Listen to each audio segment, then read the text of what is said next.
how are the commands of God relevant to people today? Because I think that they feel like the commands of God are abusive and oppressive and demanding, but they're really not.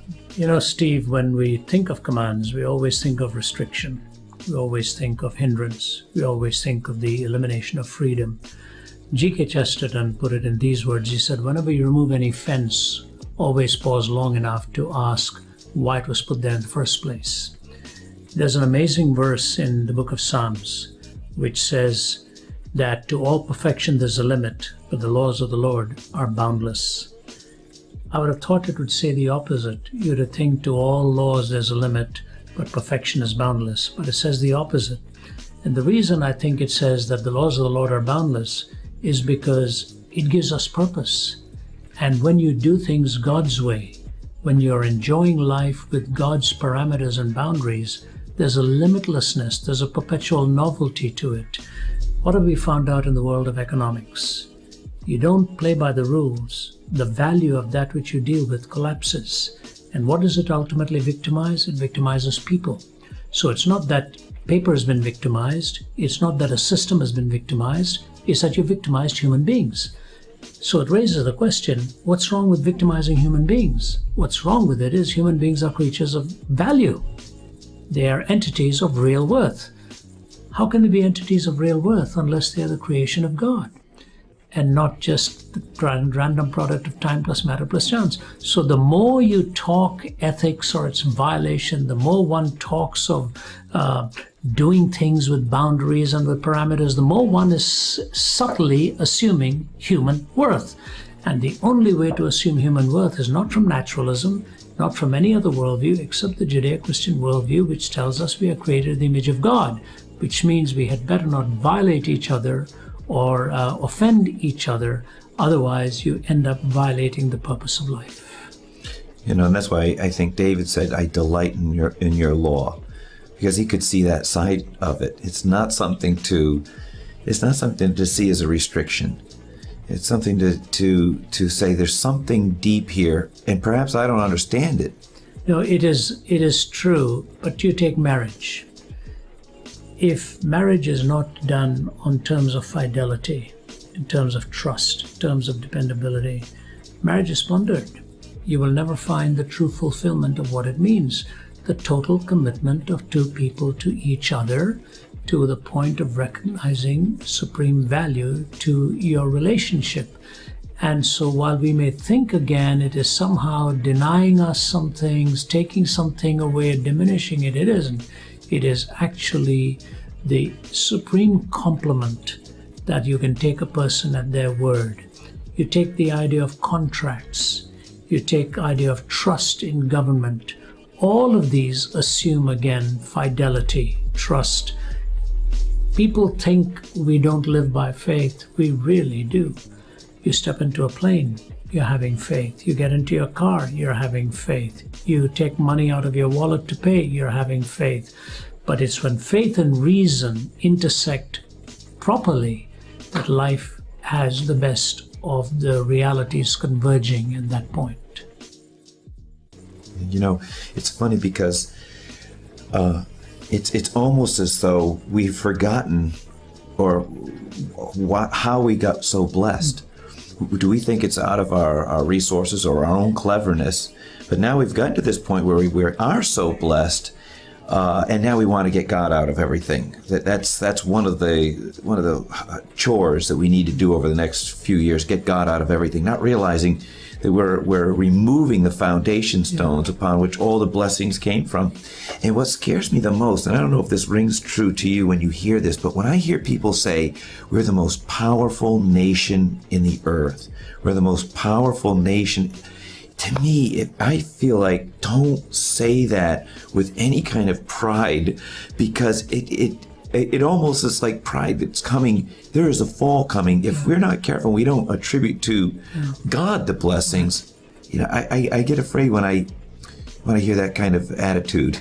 You know, I think what lies underneath all of this, Steve, is a devout commitment to relativism. That's where we're at philosophically. This is true in Europe. This is true in North America. It is becoming true in other parts of the burgeoning economic nations where everything becomes relative. There are no absolutes. The fact of the matter is, when you live with a radical relativism, which breeds a kind of radical liberalism, I know we don't like these terms, but if liberalism has relativism as its ethic, then it is on the path to destruction. Truth cannot be all relative. If to make a statement, all truth is relative, is a self-defeating statement. It either includes itself or excludes itself. If it includes itself, that means that statement is also not always true. But if it excludes itself, then it's positing an absolute while denying that absolutes actually exist. So it's a mess of a statement. It cannot stand the scrutiny of investigation. So underlying all of this, that we are the greatest, we are the strongest, we are this, is now a submission to a radical relativism, aka liberalism. And there's a danger. So many of our universities have the motto, if the truth, you shall know the truth, and the truth shall set you free. Most students in those universities do not know that it came from the Bible, and a vast majority of them will not know what precedes that statement. If you abide in my word, you are my disciples, then you shall know the truth, and the truth shall set you free. So truth is not unhinged from absolutes.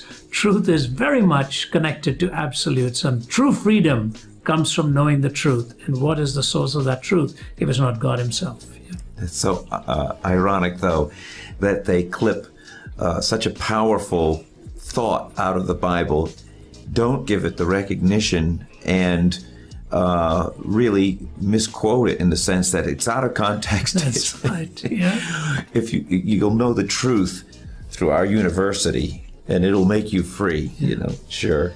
Our society should really be grateful that the Bible does not lay claim to any copyrights and any patents for one-liners, because the number of one-liners we have actually accepted and used, we'd have to be paying back to God himself for allowing us to make such statements. Love your neighbor, to tell us that ultimately you value property, you respect a person's property, that you shall not lie, you shall not steal.